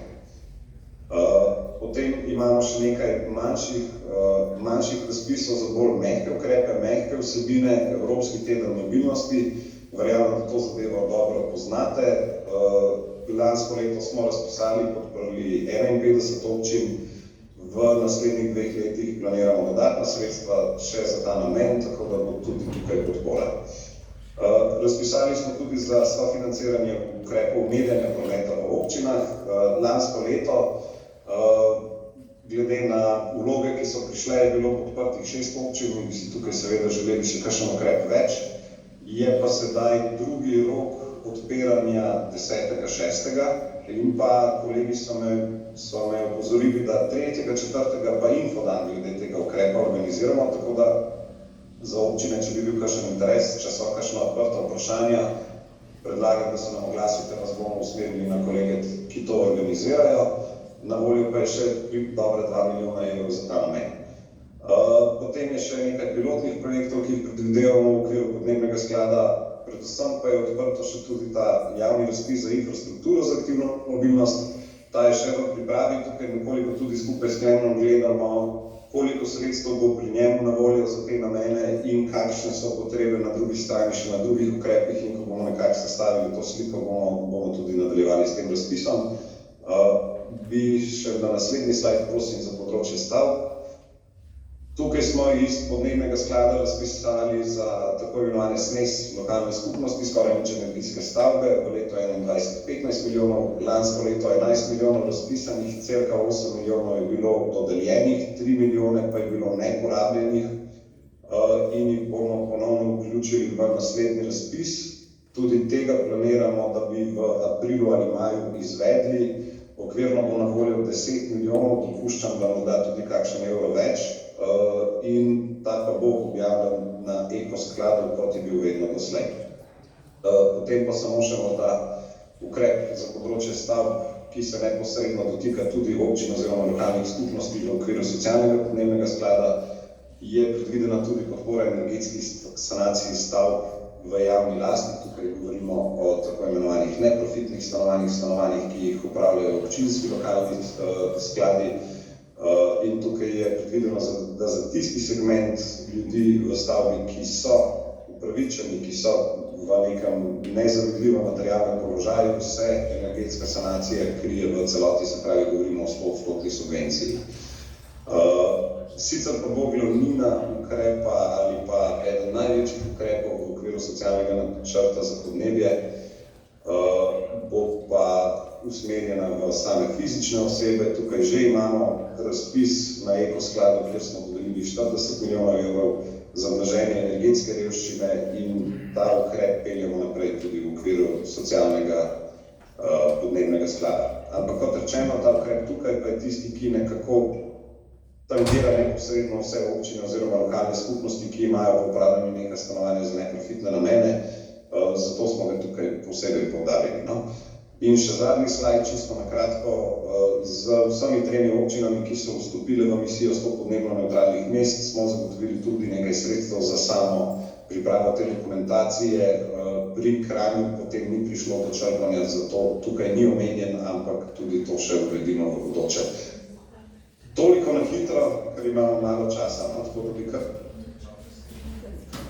V takem primeru pa imate naše naslove in kontakte, tako da se lahko vedno obrnete na nas. Zgodnjega najlepša hvala. Zdaj pa bomo verjetno Klemen nadaljevali. Ja, živijo nek pozdrav vsem, tudi z moje strani. Sem jaz prav razumel, da bo tudi tale moja predstavitev kar gor, ali... Ja. Ali? Razen če želiš, lahko pa ti deliš.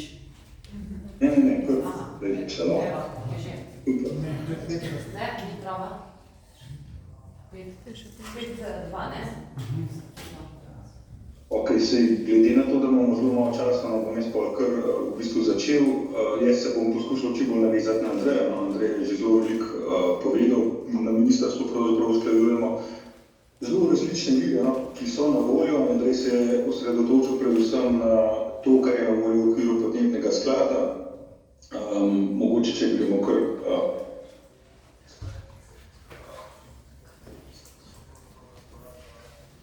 Dobro, sredstvi podnebnega sklada, ki se polnijo iz naslova pravzaprav CO2 kuponov skozi ETS mehanizem, razpolaga pa tudi z veliko različnimi evropskimi viri, če gremo kar tukaj naprej.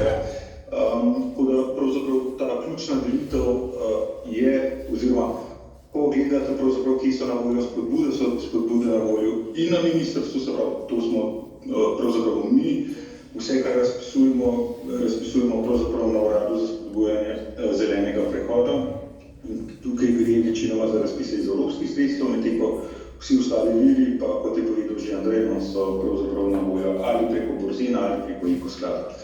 Se pravi, ko se gleda pravzaprav vse tri institucije in pa tudi se trudimo pravzaprav, da so ti razpisi oziroma spodbude med sabo čim bolj usklajeni pa komplementarni. Bi šli kar naprej, glede na to, da imamo malo časa, se pravi na področju mobilnosti, se pravzaprav poznamo. Ključno v tem delu je pravzaprav, da želimo mobilnost naslavljati strateško, čim bolj strateško, kar pomeni, da novi zakon pravzaprav o spodbujanju oziroma o celostnem prometnem načrtovanju predvideva pripravo tako CPS-jev kot RCPS-jev, se pravi tako občinskih kot regionalnih celostnih prometnih strategij, oboje je financirano pravzaprav iz evropskih sredstev, pri čemer bo pravzaprav priprava teh strategij, sledi pa potem pravzaprav razpis, ki ga vsi čakamo, o tem mogoče malo več kasneje. Zdaj za občine, predvsem mestne občine, razumem, da ste seznanjeni pravzaprav s projekti iz mehanizma CTN. Na področju mobilnosti imamo trenutno 15 vlog na ministrstvu in v tem delu lahko sporočam, da smo v zaključni fazi usklajevanja zadnjih vlog, tako da vse vloge mi predvidevamo, da bodo do konca meseca marca poslani in verjetno tudi že potrjene strani organov upravljanja, se pravi Ministrstva za kohezijo in regionalni razvoj, potem sledi pravzaprav samo izvajanje na terenu. Zdaj, če gremo mogoče kar naprej, o tem, kar sem govoril malo prej, se pravi o pravzaprav pripravah celostnih prometnih strategij, na podlagi teh pravzaprav bo objavljen javni razpis za ukrepe trajnostne mobilnosti za občine. Ta je pravzaprav, bom rekel, usklajen ravno ministrstva, edino tisto, kar še manjka je, da pravzaprav skupaj z zunanjim izvajalcem pripravljamo aplikacijo za elektronsko prijavo. Na tem mestu pravzaprav najavljam, jaz mislim, čeprav imamo kar nekaj izzivov, ampak ne glede na to, mislim, da lahko najavljamo, da bo tukaj elektronska vloga in prvič v bistvu tudi elektronska prijava za sam razpis za UTM. Kot smo že večkrat poudarjali oziroma že večkrat predstavili tudi, ta razpis nedvomno bo in mora biti objavljen v mesecu aprilu. Na voljo bo, kot vidite, mislim, da 48 milijonov evrov in razmišljamo na ministrstvu tudi o tem, kar je povedal pa že Andrej, pravzaprav, da bomo mogoče nek sorodni razpis oblikovali tudi iz podnebnega sklada, vse bo pa odvisno od števila prijav oziroma tudi od potreb na terenu. Zdaj na tem mestu ne omenjam samo še javni razpis za sofinanciranje javno dostopnih polnilnic izven TNT omrežja. Ta je trenutno objavljen, se pravi tukaj pač prijava možna, na voljo je 23 milijonov evrov. V tem delu pravzaprav v največji meri računamo predvsem na prijavitelje, ki imajo, bom rekel, bolj razvejane pravzaprav poslovalnice po različnih regijah, ki so pravzaprav poslovalnice, ki so pravzaprav javno dostopne, se pravi, predvsem za imenovane bencinske črpalke, pa trgovska središča, pa tako naprej. Za ta del pravzaprav računamo, da bo prijav kar nekaj, in da bo s tem v bistvu tudi brezemisijska, da bo mreža pravzaprav javno dostopnih polnilnic izven TNT omrežja dodatno razširjena. Zdaj v tem delu ne samo omenjam, da na TNT omrežju seveda vzporedno poteka razpis in pa da v bistvu vzporedno poteka še en razpis, vse to iz podnebnega sklada pa za zasebne polnilnice. Če gremo mogoče kar naprej, na mobilnosti, kaj še načrtujemo oziroma kaj je trenutno v teku. Najprej sofinanciranje nakupa brezemisijskih busov, ta je bil že objavljen in je pravzaprav že potekel. Tukaj smo prejeli eno vlogo strani Ljubljane, ki jo še pregledujemo. Kot je pa povedal že Andrej, bodo pa vsi nadaljnji javni pozivi šli strani, ne vem sicer koga točno, Andrej, ampak skratka iz podnebnega sklada, ne iz evropskih sredstev. Borzen za avtobuse, borzen. Ok, borzen. Kaj še sledi? Prvi napravljamo pa še javni poziv za sofinanciranje polnilnic za javni potniški promet, sprav za buse, in ta bo pa predvidoma objavljen do konca tega meseca. Se zavedam, da je samo še 6 dni časa, ampak ja, hitimo pravzaprav da objavljamo tudi še ta del. Mogoče kar naprej. Na energetski prenovi stavb v javni lasti ste verjetno seznanjeni, da je razpis za energetsko prenovo stavb v lasti in rabi občin v teku.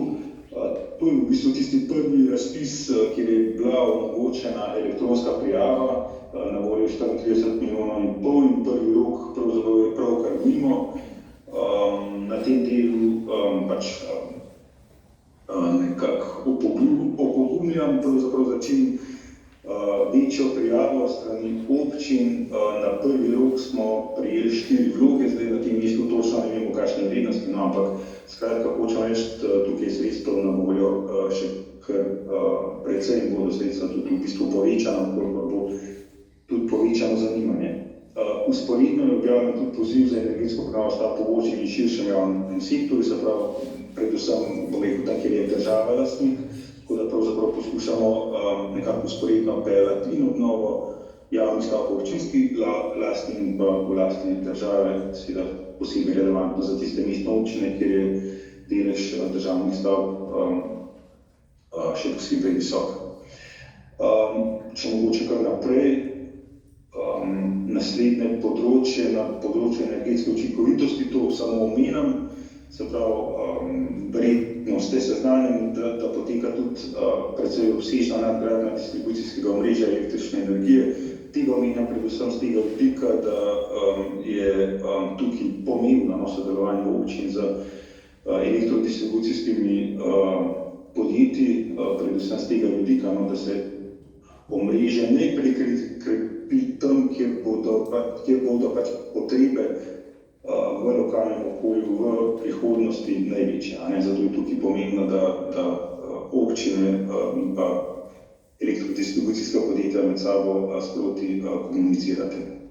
Da ne bi prihajali pač do kakšnih zgodb, ko bo mogoče samo omrežje ne bo omogočalo izpeljavo projektov OVE. Zdaj, na področju obnovljivih virov energije, prestrukturiranje daljinskih sistemov na OVE je v bistvu razpis, ki je bil, z našega vidika in pa nasplošno precej neuspešen. Prejeli smo tukaj samo 4 vloge za 2,8 milijona, na voljo do 11 milijonov plus možnost pa še dodatnih 20 milijonov. Tako da, kar smo naredili v tem delu, mi smo javni razpis zaprli. Hkrati smo pa napovedali, da bomo nov razpis omogočali sredstev kohezijske politike, bo omogočen, bo daljše obdobje, oziroma prijavljali se bodo lahko projekti, ki zahtevajo, razumemo, na tem delu daljšo dobo za izvedbo same investicije. Tako da v tem delu smo šli tudi v spremembo kohezijskega programa, kjer pravzaprav širimo nabor, se pravi, bodo financirani in novi sistemi za daljinsko ogrevanje in hlajenje na OVE, kot tudi prestrukturiranje obstoječih sistemov za prehod iz fosilnih goriv na OVE. Ta razpis bo predvideno objavljen nekje poleti letos, trenutno pač čakamo na to, da nam da komisija kljubico. In za ta del, na tem delu pravzaprav napovedujem, da bo na voljo v prvi fazi 45 milijonov evrov, bomo pa, ukolikor bodo potrebe oziroma ukolikor bo povpraševanje, bodo ta sredstva še dodatno povečana. Zdaj za proizvodnjo elektrike iz OVE, 2 razpisa, pri čemer trenutno oba zaključena, eden sončne elektrarne za občine in pa drug za hidro- in geotermalno energijo.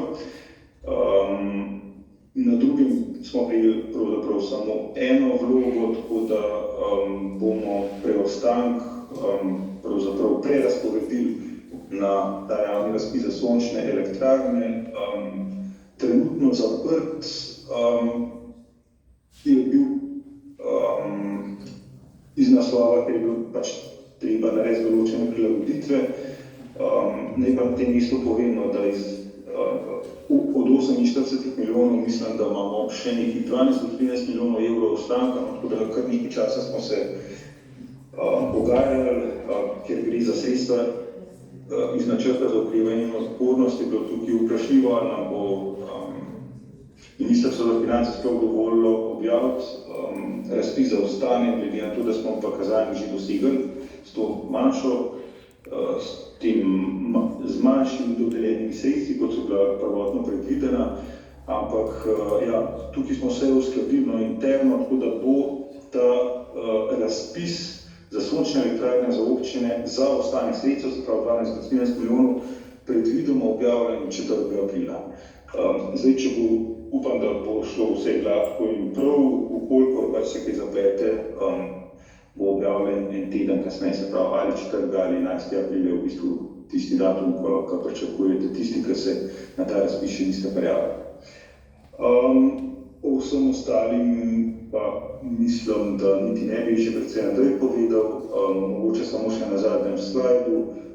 To, kar sem povedal že na začetku, vabljeni temu, da spremljate pravzaprav tako naše spletne strani, kjer ažuriramo pravzaprav aktualne in tudi načrtovane spodbude v prihodnje, z namenom, da se lahko tudi občine kot potencialni prijavitelji pravočasno pripravljate na razpise, ki prihajajo, in pa zraven seveda poudarjamo še tudi, da je zelo veliko spodbud na voljo na Ekoskladu, na Podzemlju, ter da vse skupaj lahko tudi spremljate preko portalov Energetika portal in pa SBTM za področje mobilnosti. Hvala lepa.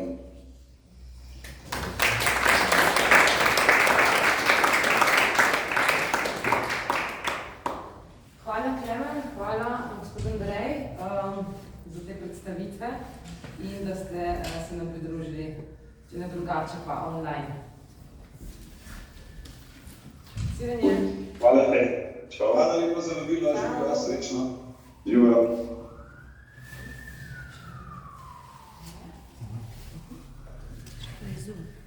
Evo, zdaj pa še zadnja predstavitev, res sem bom vzela par minut časa, ker sem danes dejansko v vlogi Konvencije županov za podnebne spremembe in energijo, ki žal niso mogli biti tukaj z nami in so me prosili, da predstavim njihov PowerPoint, ki so ga pripravili. In sicer ZMOS sodeluje s konvencijo, samo tega ne zgoraj? In sicer Združenje mestnih občin Slovenije sodeluje s konvencijo od leta 2021 in smo z njihovo podporo organizirali že nekaj dogodkov na temo podnebne spremembe in mestne občine.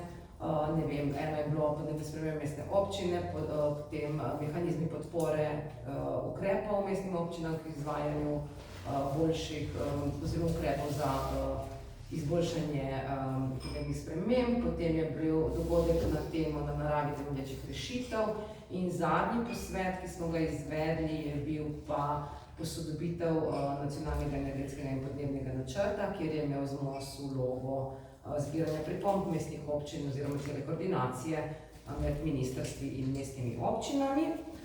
Danes sem sicer tudi tukaj v vlogi Sveta evropskih občin in regij, ki so dejansko del konvencije županov. Oni imajo podporno in usklajevalno vlogo, so tudi pripravili ta PowerPoint in jaz zato rabim danes manj ploncev, ker ga nisem pripravljala jaz in si mu pomagala. No, večina vas pobudo že pozna. Ta pobuda je nastala leta 2008 in jo podpira Evropska komisija, združuje pa tisoče lokalnih oblasti, ki si prizadevajo za boljšo prihodnost, za boljšo prihodnost svojih državljanov. Z vstopom v to konvencijo se pač občine prostovoljno zavežejo k uresničevanju ciljev na področju podnebne energije. Prav tako je ta pobuda prva uvedla ta pristop od spodaj navzgor k energetskemu in podnebnemu ukrepanju, kar je pa tudi preseglo vsa pričakovanja. Kot sem pa že prej povedala, pa deluje že od leta 2008. No, ta konvencija je aktivno vključena tudi v širšo podnebno politiko in predstavlja dejansko največje svetovno gibanje mest, ki se združujejo in ukrepajo na področju podnebnih sprememb. Prav tako je vključena tudi v podnebne energetske politike Evrope, to sta zeleni dogovor, strategija EU za prilagajanje podnebnim spremembam, povezana je tudi z drugimi pobudami za mesta, z namenom, da čim bolj podpre mesta pri uresničevanju njihovih ciljev, kot je podnebni pakt, pa sporazum za zelena mesta. Prav tako omogoča ta konvencija lažji dostop do financiranja, kot so programi LIFE, Horizon Europe, o katerem smo tudi danes že slišali, in načrt za okrevanje in odpornost. In tudi biti član te konvencije pomeni nekako močnejši glas kot skupnost napram Evropi in pri doseganju, dajmo reči, ukrepov in ciljev, ki si jih želimo na tem področju. No, konvencija tudi aktivno sodeluje z drugimi institucijami in pobudami, tu so naštete. Tukaj vidimo nekaj primerov, no? Evropska zelena prestolnica, Evropska agencija za okolje, EU misija prilagajanja podnebnim spremembam, potem je EU misija podnebna in nevtralna in pametna mesta, ki smo tudi danes že nekaj slišali, in to sta dve od 5 misij v okviru raziskovalnega in inovacijskega programa Horizon. Prav tako sodeluje s CINEO, tole izvajalsko agencijo Evropske komisije, ki upravlja financiranje na področju podnebnih sprememb in tako naprej, da niti ne naštevam dalje. Predvsem so pa želeli, da danes vam malo več povem o tej platformi in sicer teh aktivnostih, ki so mogoče za mesta najbolj zanimiva. V okviru konvencije je vzpostavljena platforma Smart Cities Marketplace, ali če bi rekli po slovensko, tržnica pametnih mest. Ta platforma podpira mesta vseh velikosti, oziroma ne vseh velikosti, mala in srednja mesta, pri njihovih predvidenih projektih na področju trajnosti oziroma podnebnih sprememb. In sicer tako, da nudi brezplačne informacije, tehnično pomoč, svetovanje in svetuje pri možnostih financiranja. Namenjena je pa predvsem tistim, ki že imajo oblikovane projektne ideje, vendar se pa soočajo s težavami pri izvedbi. Poziv je že odprt, zapre se 23. maja, torej če se prijavite in ste izbrani, vam nudijo 20 dni brezplačnega prilagojenega svetovanja, ki vam pomaga, ne vem, vaše načrte preoblikovati prav v konkretna dejanja. Namenjena je sicer samo podpisnikom konvencije in tistim, ki imajo res že konkretne načrte, vendar ne glede na fazo projekta. Več informacij pa najdete na tej QR-kodi, jaz vam bom tudi poslala potem vsem deležencem danes ta PowerPoint, kjer boste lahko potem dostopali do teh podatkov. No in še ena aktivnost, ki prihaja zdaj kmalu, konvencije mest, pa je kampanja Cities Refresh.